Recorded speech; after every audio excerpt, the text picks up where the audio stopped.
It's my privilege to be your MC for this exciting announcement, where we're here to talk about a vision to help address the challenges facing youth and mental health and wellness in the North.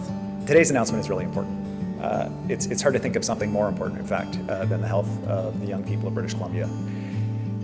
People in northern BC, parents of kids, find it harder to access services that are taken for granted in other parts of the province. This is particularly true for Indigenous kids in our province. And the needs of Indigenous kids include the need for culturally appropriate services that meet them where they're at. Which is why I was so glad to sit down with Chief Logan, with councillors, to talk about the opportunity that she sees in being able to support Indigenous kids in the territory here with the support that they need through Centre for Excellence for Children and Youth. This is a vision of Lheidli First Nation. The Lheidli are strong proponents for working together to solve problems in this community and in the North, and this is a great example of that collaboration. So today is a good day for all who live in the region and throughout the northern two-thirds of this province. It is especially good for our future generations, for the youth who are struggling today. By doing the important work of consultation and engagement first, we will begin to understand the needs of the future Centre of Excellence.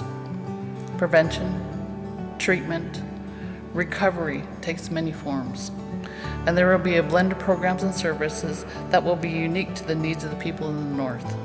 First, a Centre of Excellence for Children and Youth needs to be prevention. We must find ways to help kids before they fall between the cracks, ensure our communities and children are strong and resilient. Second, services need to be accessible, acceptable, and appropriate.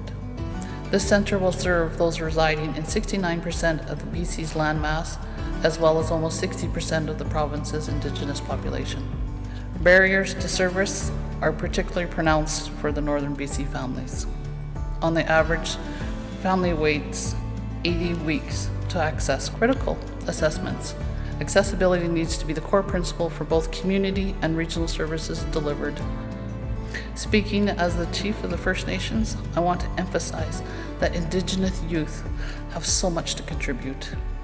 Speaking as a Northern, I also want to acknowledge that the barriers to service for children and youth transcend ethnicity. Wait times to access critical services in the North, like neurocognitive assessments, mental health supports, and substance use treatments, are way too long. We're way too long. This is where we're losing them. This is where the kids are falling through the cracks. I think that many of us, especially post-pandemic, have observed that young people in particular are struggling in different and ongoing ways. We already knew that there was an issue, obviously, around mental health support availability, but the combination of the toxic drug crisis that we face, post-pandemic mental health impacts faced by youth, in addition to what was already going on, it's a huge issue not just in British Columbia, but across North America. And what we see here in BC is, like many different healthcare challenges, these challenges are more acute in rural, remote, and northern communities.